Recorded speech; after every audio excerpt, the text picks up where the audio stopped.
Hello everyone, welcome to Mariyam biology. आज की इस वीडियो में हम ब्लॉटिंग टेक्निक के बारे में डिस्कस करने वाले हैं, जो कि बायोटेक्नोलॉजी का एक इम्पॉर्टेंट टॉपिक है। Okay, so let's start. तो सबसे पहले हम डेफिनेशन देखते हैं कि जो ब्लॉटिंग टेक्निक है वो क्या होती है। Okay, so blotting technique actually क्या है? Visualisation of specific DNA, RNA and protein by blot transfer. क्या मतलब होता है इसका कि कोई स्पेसिफिक डीएनए है या फिर कोई आरएनए है या फिर कोई प्रोटीन मॉलिक्यूल है, तो उसका हमें जैसे सीक्वेंस पता करना है या फिर हमें कोई प्रोटीन है उसका फंक्शन पता करना है या उसके बारे में जो भी हमें इन्फॉर्मेशन निकालनी है, तो उसके लिए हम क्या करते हैं, उसका एक ब्लॉट ट्रांसफ़र करते हैं। ओके, जिसमें हम डीएनए को एक मेम्ब्रेन के ऊपर ट्रांसफ़र करेंगे, फिर उनका सेपरेशन करेंगे एंड उसके बाद उनको हम माइक्रोस्कोप में विजुअलाइज करेंगे। तो ये जो पूरा प्रोसेस होता है जिसको क्या बोला जाता है? ब्लॉटिंग टेक्निक बोला जाता है। अब ये जो ब्लॉटिंग टेक्निक्स होती हैं ये 4 टाइप की होती हैं। कौन कौन सी होती हैं? 4 टाइप की। पहली जो होती है उसको हम बोलते हैं सदर्न ब्लॉटिंग। ओके, दूसरी होती है northern blotting, third one is western blotting and fourth one is eastern blotting. Okay, अब इनमें डिफरेंस क्या होता है? जो सदर्न ब्लॉटिंग होती है ये किसके लिए यूज़ की जाती है? अगर हमें कोई डीएनए का फ्रेगमेंट अगर हमें कोई विजुअलाइज करना है या उसको सेपरेट आउट करना है या उसको स्टडी करना है, तो हम उसके लिए सदर्न ब्लॉटिंग यूज़ करेंगे। अगर आरएनए को डिटेक्ट करना है तो उसके लिए हम नदर्न ब्लॉटिंग यूज़ करते हैं। और अगर किसी प्रोटीन को आइडेंटिफाई करना है तो उसके लिए वेस्टर्न ब्लॉटिंग यूज़ की जाती है। और अगर किसी प्रोटीन के अंदर पोस्ट ट्रांसलेशनल मॉडिफिकेशंस जो होते हैं, पोस्ट ट्रांसलेशनल मॉडिफिकेशंस, तो उनको स्टडी करने के लिए जो ब्लॉटिंग की जाती है उसको हम बोलते हैं ईस्टर्न ब्लॉटिंग। ओके, जैसे कि पोस्ट ट्रांसलेशनल मॉडिफिकेशंस में क्या क्या आता है? जैसे कि सल्फाइड बॉन्ड का फॉर्मेशन होता है प्रोटीन्स के अंदर, है ना, सल्फाइड बॉन्ड का फॉर्मेशन है। इसके अलावा जैसे उसके अंदर कोई कार्बोहाइड्रेट को ऐड किया जाता है जिसको हम ग्लाइकोसाइलेशन बोलते हैं।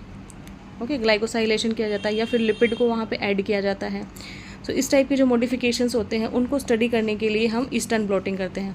ओके, सो एक बार रिवाइज कर लेते हैं। सदर्न ब्लॉटिंग डीएनए को डिटेक्ट करने के लिए, नदर्न ब्लॉटिंग आरएनए को डिटेक्ट करने के लिए, वेस्टर्न ब्लॉटिंग प्रोटीन को डिटेक्ट करने के लिए, और ईस्टर्न ब्लॉटिंग प्रोटीन के अंदर पोस्ट ट्रांसलेशनल मॉडिफिकेशंस को स्टडी करने के लिए की जाती है।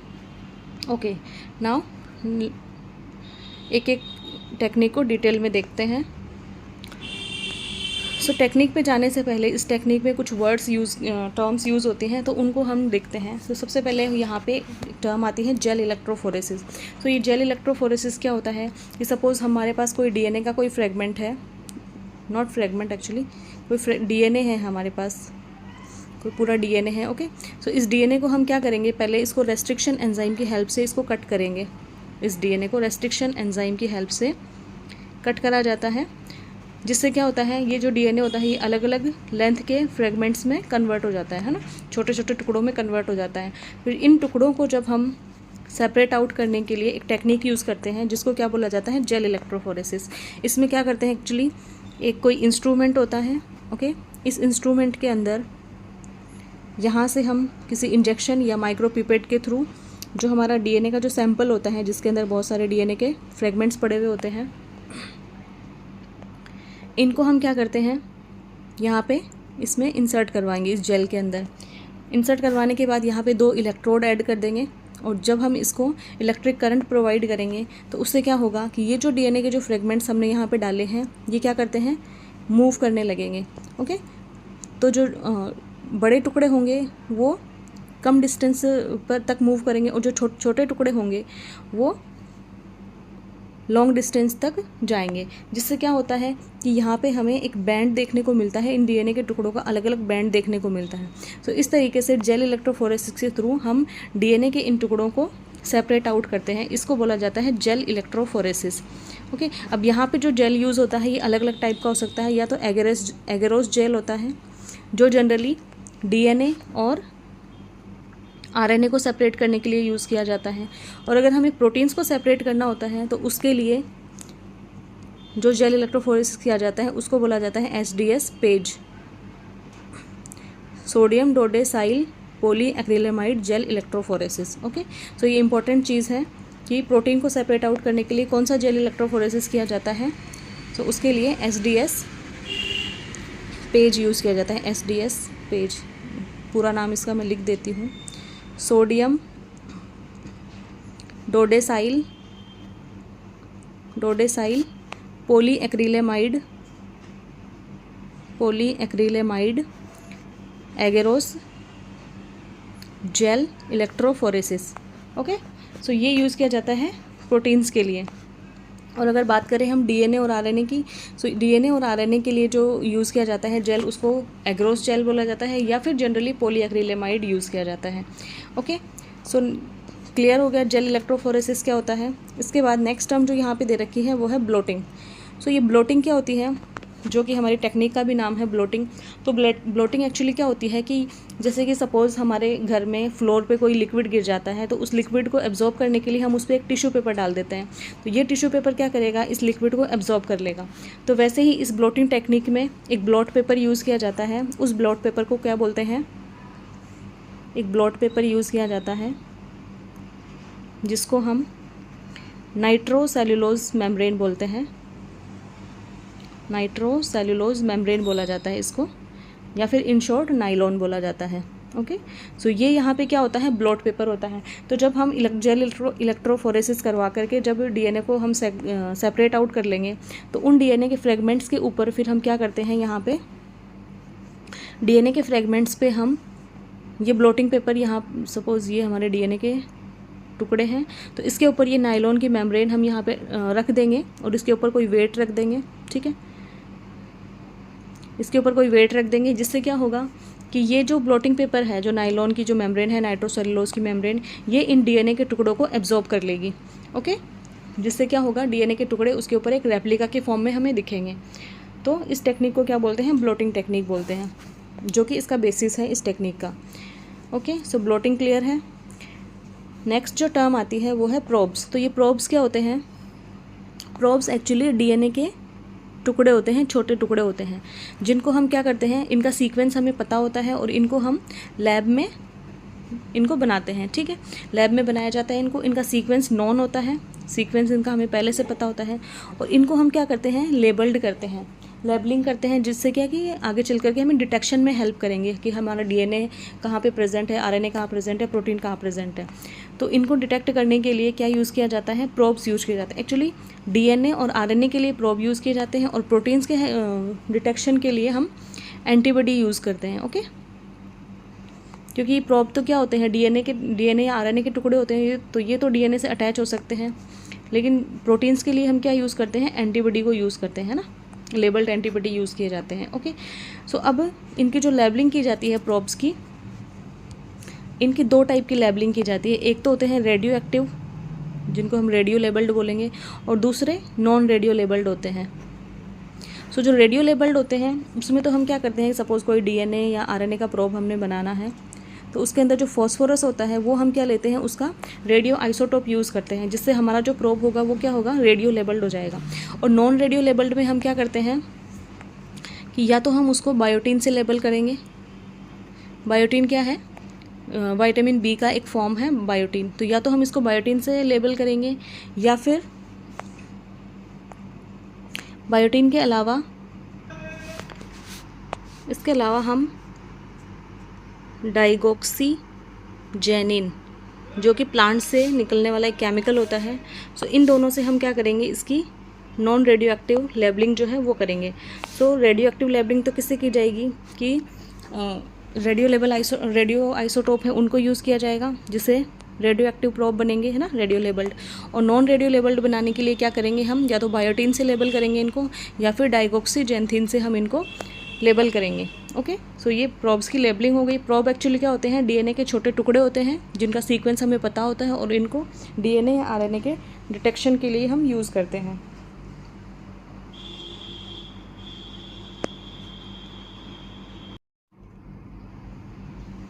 ओके, अब नेक्स्ट जो टर्म यहाँ पे दे रखी है वो है हाइब्रिडाइजेशन। सो ये हाइब्रिडाइजेशन क्या होता है कि हमने जो प्रोब्स बनाए थे, इन प्रोब्स को हम आगे चल करके क्या करवाने वाले हैं कि हमने जो जेल इलेक्ट्रोफोरेसिस से जो डीएनए के सेगमेंट सेपरेट किए हैं, तो इन प्रोब्स को हम यहाँ पे ऐड करवाएंगे। ठीक है, तो अगर डीएनए कोई भी डीएनए का टुकड़ा है, तो उसके अंदर अगर उसका प्रोब का कॉम्प्लीमेंट्री सीक्वेंस अगर प्रेजेंट है, तब तो वो प्रोब जो है वो वहाँ पे अटैच हो जाएगा, मतलब हाइब्रिडाइजेशन हो जाएगा। और अगर कॉम्प्लीमेंट्री सीक्वेंस प्रेजेंट नहीं है, तो क्या होगा, प्रोब जो है अनबाइंड रहेंगे। ओके, अनबाइंड रहेंगे। तो यही होता है हाइब्रिडाइजेशन की प्रोब का डीएनए या आरएनए के टुकड़ों के साथ में जुड़ना क्या होता है, हाइब्रिडाइजेशन होता है। और अगर जो प्रोब नहीं जुड़ पाते हैं तो उनको हम बाद में वॉश आउट करके सेपरेट कर देते हैं। ओके, सो आई होप आपको ये चारों टर्म्स क्लियर हो गई होंगी। एक बार फिर से हम देख लेते हैं।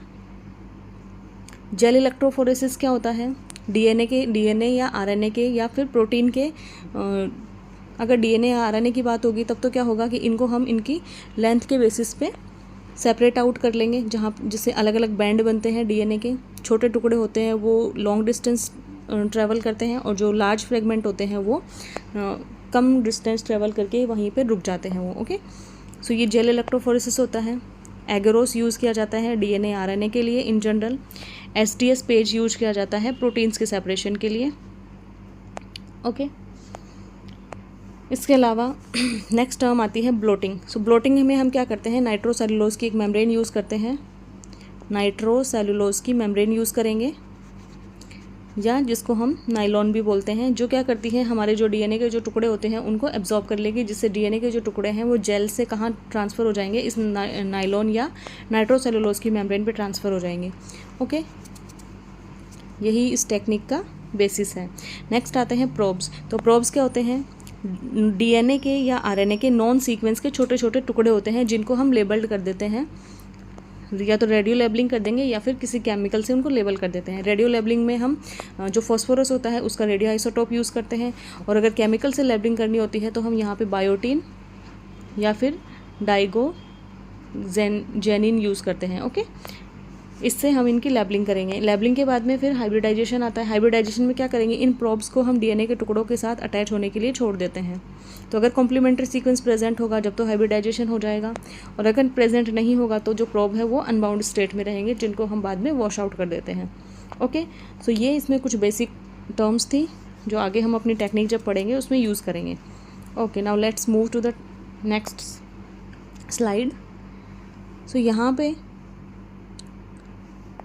ये दे रखा है सदर्न ब्लोटिंग का। सो सबसे पहले हम अब सदर्न ब्लोटिंग पे चलते हैं। 4 टाइप की ब्लोटिंग हमने देखी थी, Southern blotting, northern blotting, western blotting and eastern bloating.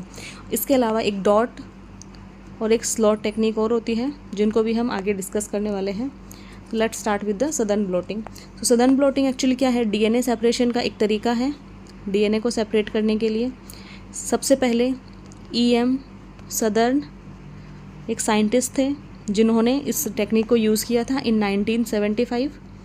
उनके नाम के बेसिस पे ही इस टेक्निक को क्या नाम देते हैं हम, सदर्न ब्लोटिंग। और इसी के बेसिस पे फिर अलग अलग टेक्निक डेवलप की गई जिनको हम northern blotting, western blotting, eastern blotting बोलते हैं। ओके, सो ईएम सदर्न याद रखना, ईएम सदर्न ने 1975 में इस टेक्निक को सबसे पहले यूज़ किया था डीएनए के सेपरेशन के लिए। ओके, अब इसके अंदर क्या क्या स्टेप्स आते हैं उनको हम देखते हैं। सो यहाँ पे जो फर्स्ट स्टेप होगा वो होगा कि हमें एक डीएनए चाहिए जिसको हमें स्टडी करना है।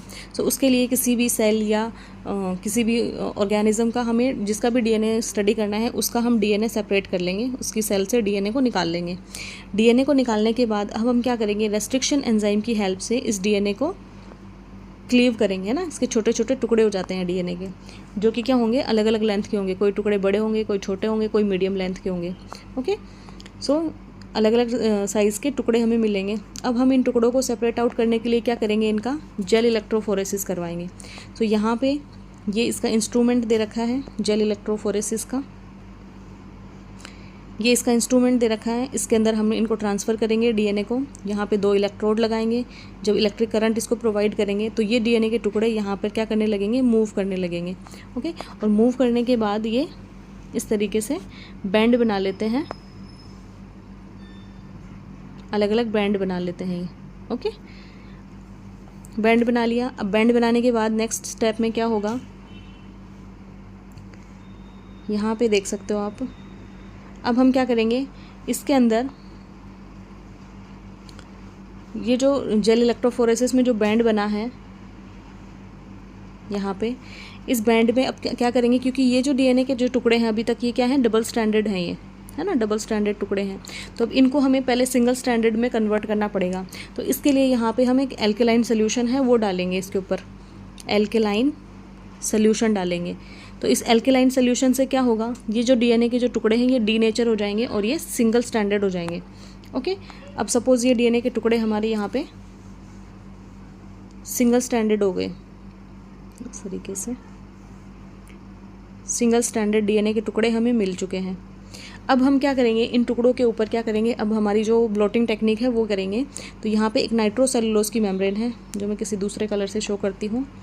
ये नाइट्रोसेलुलोज की मेम्ब्रेन इसके ऊपर रख देंगे, इसके ऊपर एक पेपर टॉवेल लगा देंगे, ठीक है, और उसके ऊपर फिर कोई वेट रख देंगे।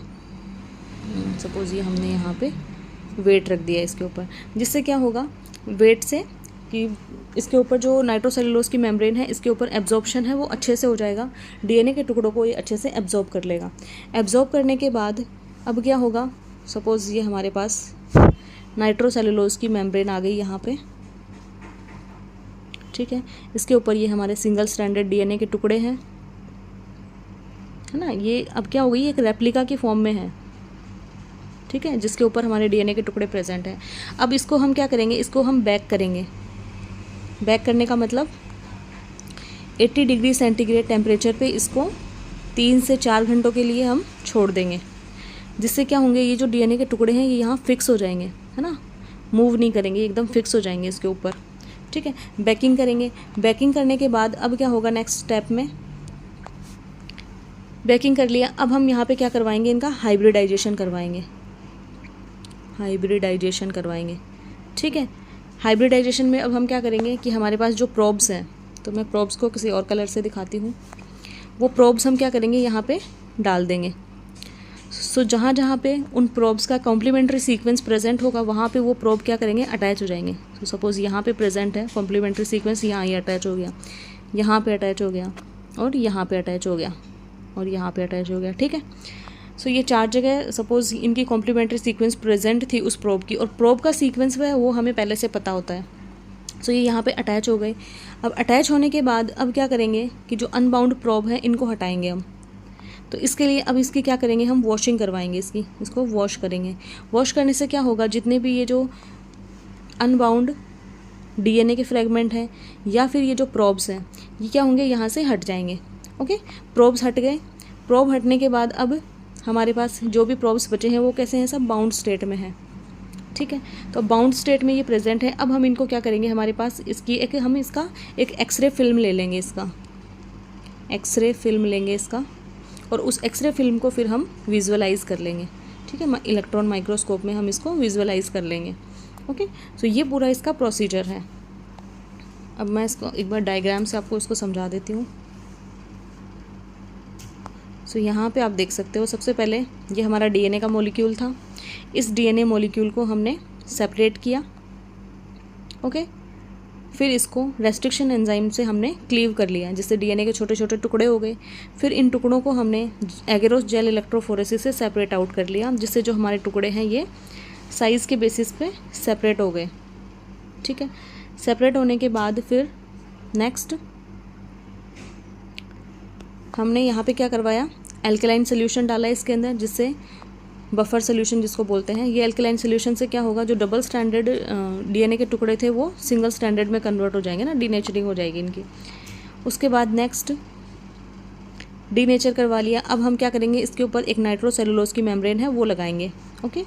ये लगाने के बाद इसके ऊपर पेपर टॉवेल रखेंगे, पेपर टॉवेल के ऊपर एक वेट रख देंगे, ठीक है, 1/2 kg या 1 kg का वेट रख देंगे, जिससे क्या होगा, ब्लोटिंग है वो अच्छे से हो जाएगी। Nitrocellulose filter with DNA fragment, ठीक है, identically to those in gel, कि जेल के ऊपर ही हमने नाइट्रोसेलुलोज का मेम्ब्रेन वहाँ पे लगा दिया, जिससे अब ये डीएनए के फ्रेगमेंट हैं ये इस नाइट्रोसेलुलोज की मेम्ब्रेन पे एब्जॉर्ब हो जाएंगे। एब्जॉर्ब होने के बाद नेक्स्ट अब क्या करेंगे, हम बैक कर लेंगे इसको, है ना, 80 डिग्री टेम्परेचर पे 3 to 4 आवर्स के लिए इसको हम बैक करेंगे, जिससे क्या होंगे, ये डीएनए के जो टुकड़े हैं ये फिक्स हो जाएंगे, मूव नहीं करेंगे इधर उधर।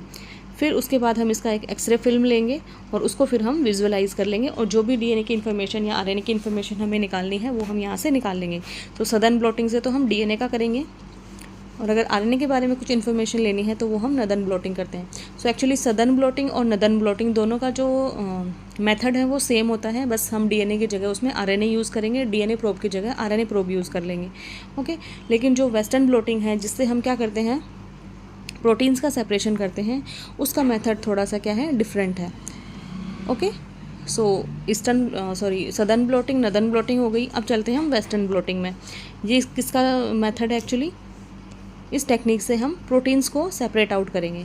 सो प्रोटीन को सेपरेट आउट करने के लिए क्या करने वाले हैं हम, सबसे पहले ये हमारे पास एक बायोलॉजिकल फ्लूइड है, ये हमने कोई भी फ्लूइड लिया जहाँ जिस भी प्रोटीन को हमें स्टडी करना है, तो ये इसका हमने टिश्यू निकाला, टिश्यू में से सेल निकाली, सेल में से हमने प्रोटीन को निकाल लिया। ओके, प्रोटीन कलेक्ट कर लिया यहाँ से। अब प्रोटीन कलेक्ट करने के बाद इस प्रोटीन को क्या करेंगे हम, वही इसका जेल इलेक्ट्रोफोरेसिस करवाएंगे। ठीक है, ये प्रोटीन का सैंपल है, इसका जेल इलेक्ट्रोफोरेसिस करवाया हमने। तो इसके लिए जो इलेक्ट्रोफोरेसिस यूज़ किया जाता है वो मैंने बताया था, SDS पेज यूज़ करेंगे इसके लिए, है ना, sodium dodecyl polyacrylamide gel electrophoresis. Okay, ये वाली टेक्निक इसके लिए यूज़ की जाती है प्रोटीन्स के लिए। सो जेल इलेक्ट्रोफोरेसिस करवा लिया, जिससे ये हमारे पास जो प्रोटीन है वो सेपरेट हो गया। ओके, अब क्या करवाएंगे आगे, इस प्रोटीन की अगेन वही करेंगे हम, ब्लॉटिंग करवाएंगे। ब्लॉटिंग करवाने के लिए या तो हम इलेक्ट्रो ब्लॉटिंग करवा सकते हैं कि नाइट्रोसेलुलोज का मेम्ब्रेन लगा करके और हम इसको इलेक्ट्रिक करंट प्रोवाइड करें। ओके, तो ये इसको हम क्या बोल देंगे, इलेक्ट्रो ब्लॉटिंग बोल देंगे। अगर इलेक्ट्रिसिटी के थ्रू अगर हम ब्लॉटिंग करवा रहे हैं, लाइक नाइट्रोसेलुलोज का मेम्ब्रेन तो हम लगाएंगे, लेकिन इलेक्ट्रिक करंट यहाँ पे प्रोवाइड कर रहे हैं। डीएनए के केस में हम क्या करते हैं, एक वेट रख देते हैं, पेपर टॉवल रख देते हैं, उसके ऊपर कुछ वज़न रख देते हैं, जिससे ब्लॉटिंग हो जाती है। सो ये हमने ब्लॉटिंग करवा ली। अब ब्लॉटिंग करवाने के बाद क्या करेंगे, हम हाइब्रिडाइजेशन करवाना है। सो हाइब्रिडाइजेशन के लिए डीएनए और आरएनए के केस में तो हम क्या करते हैं, उनके ऊपर प्रोब्स डाल देते हैं, जिससे वो प्रोब उनके साथ जा करके अटैच हो जाते हैं। बट इसके केस में हम क्या करने वाले हैं, यहाँ पर एक्चुअली प्रोटीन क्या है, इनको हम एंटीजन मान सकते हैं, क्योंकि एंटीजन भी तो प्रोटीन्स ही होते हैं। तो इन एंटीजन के लिए क्या करेंगे, हम एंटीबॉडी डालेंगे यहाँ पे। तो सबसे पहले तो हम क्या करते हैं, इन पे प्राइमरी एंटीबॉडी डालते हैं। ठीक है, प्राइमरी एंटीबॉडी डालते हैं। तो अगर प्राइमरी एंटीबॉडी उनसे जाके बाइंड हो जाता है, सपोज़ ये हमारा प्रोटीन है जिसको हम डिटेक्ट कर रहे हैं, तो इसके ऊपर हमने प्राइमरी एंटीबॉडी डाल दिया। ये प्राइमरी एंटीबॉडी इसके साथ जाके बाइंड हो गया। बाइंड होने के बाद अब क्या करेंगे, हम इसके ऊपर सेकेंडरी एंटीबॉडी डालेंगे। ये सेकेंडरी एंटीबॉडी जो होते हैं, सेकेंडरी एंटीबॉडी ये क्या होते हैं, लेबल्ड होते हैं। ओके, तो ये सेकेंडरी एंटीबॉडी अब क्या करेंगे, ये इसके साथ जाके बाइंड हो जाएंगे। प्राइमरी एंटीबॉडी ये वाला है ना, ये हमारा प्राइमरी एंटीबॉडी है 1 डिग्री। अब इसके ऊपर जब हम रेडियो लेबल्ड दूसरा डालेंगे एंटीबॉडी, तो वो इसके साथ जाके बाइंड हो जाएगा, जिसको हम सेकेंडरी एंटीबॉडी बोलते हैं। तो जब ये इसके साथ बाइंड हो जाएगा तो फिर हम क्या करें, अब ये रेडियो लेबल्ड है तो ये हमें अच्छे से दिख जाएगा। तो इनको हम क्या करते हैं, फ्लोरोसेंट से लेबल्ड करते हैं। फ्लोरोसेंट डाई होती हैं, अलग अलग कलर की जो डाई होती हैं, उनसे हम इनको लेबल करते हैं। लेबल करने से क्या होगा, ये हमें ईजिली विजुअलाइज हो जाएगा। एडिशन, फिर क्या करेंगे, एडिशन ऑफ एंजाइम सबस्ट्रेट और एक्सट्रैक्शन ऑफ फ्लोरोसेंट मोइटी। अब हम क्या करेंगे, इसको वॉश आउट करेंगे, जिससे जो अनबाउंड एंटीबॉडीज़ होंगे वो क्या होंगे, वहाँ से सेपरेट आउट हो जाएंगे। और सेपरेट आउट होने के बाद फिर हम इनको क्या करेंगे, कोलेरीमेट्रिक कोलेरीमेट्री क्या होता है, एक टेक्निक है जिससे हम डीएनए इसको प्रोटीन्स को विजुअलाइज कर सकते हैं। ठीक है, फिर हम उनको विजुअलाइज कर लेंगे और फिर उनको जब स्टडी करेंगे तो उससे हमें पता चल जाएगा कि जो प्रोटीन का कोई फंक्शन है या फिर उसके अंदर कोई मॉडिफिकेशन हुआ है, तो उनको हम फिर इससे स्टडी कर सकते हैं। ओके, तो ये था वेस्टर्न ब्लॉटिंग टेक्निक। ओके, एक बार फिर से रिवाइज कर लेते हैं। सबसे पहले हम अपना सैंपल लेंगे, जिस भी प्रोटीन को हमें स्टडी करना है उसका सैंपल लेंगे। सैंपल लेने के बाद उसका इलेक्ट्रोफोरेसिस करवाएंगे SDS पेज के थ्रू। इलेक्ट्रोफोरेसिस करवाने से जो प्रोटीन सेपरेट होंगे उनकी हम इलेक्ट्रो ब्लॉटिंग करवाएंगे। इलेक्ट्रो ब्लॉटिंग करवाने के बाद उनको हम प्राइमरी एंटीबॉडी वहाँ पे इंक्यूबेट करेंगे, जिससे अगर प्राइमरी एंटीबॉडी है वो उस प्रोटीन के साथ जाके बाइंड हो जाएगा। उसके बाद हम उस पर सेकेंडरी एंटीबॉडी डालेंगे, जो कि क्या होते हैं, लेबल्ड होते हैं। सेकेंडरी एंटीबॉडी फ्लोरोसेंट लेबल्ड होते हैं ना, अलग अलग कलर का फ्लोरोसेंट शो करेंगे। लेबल करने के बाद वॉश आउट कर लेंगे, जिससे जो अनबाउंड एंटीबॉडी होते हैं वो सेपरेट हो जाएंगे, और जो बाउंड होते हैं एंटीबॉडी उनको हम विजुअलाइज करके अपना जो भी कंक्लूज़न हमें निकालना है वो हम निकाल लेते हैं। ओके।